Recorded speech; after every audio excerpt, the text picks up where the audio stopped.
दोस्तों 1 जनवरी 2024 यानी नई साल के पहले ही दिन जापान में 7.6 तीव्रता का भूकंप आया था।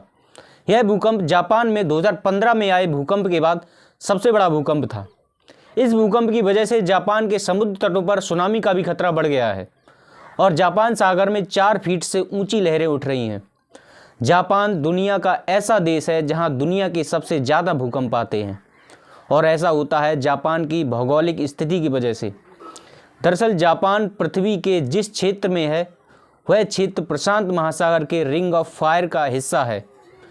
रिंग ऑफ फायर का मतलब है प्रशांत महासागर के बीच के क्षेत्र में ऑस्ट्रेलिया के किनारों से लेकर इंडोनेशिया, चीन, जापान के बीच के क्षेत्र में सबसे ज़्यादा ज्वालामुखी हैं।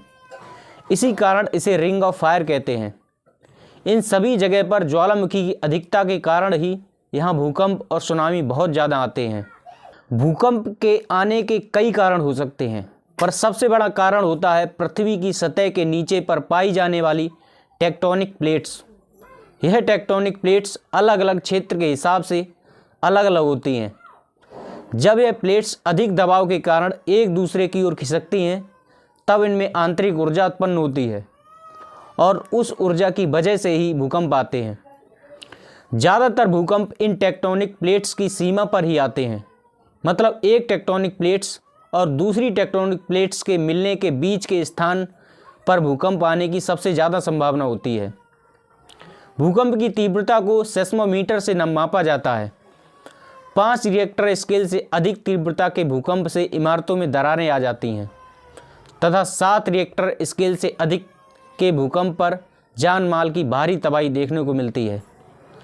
अगर दुनिया के बड़े भूकंपों में देखा जाए तो 2004 में हिंद महासागर में आया भूकंप 9.1 से 9.3 तीव्रता का भूकंप था, जिनमें अब तक की सबसे बड़ी जनहानि हुई थी। लगभग 2,23,000 लोग मारे गए थे। कई बार भूकंप इंसानी कार्यों की वजह से भी आता है। पहाड़ों पर खुदाई करना, नदियों पर बांध लगाना, सुरंगों के निर्माण की वजह से भी भूकंप आने की संभावना बहुत ज़्यादा बढ़ जाती है। भूकंप से बचाव का सबसे कारगर तरीका यही है कि आप भूकंप आने पर किसी खुले मैदानी क्षेत्र में चले जाएं और आपके आसपास पेड़ भी ना हो। आप भूकंप के आने पर सुरक्षित रहेंगे। हम भूकंप के आने को तो नहीं रोक सकते हैं, पर भूकंप से बचाव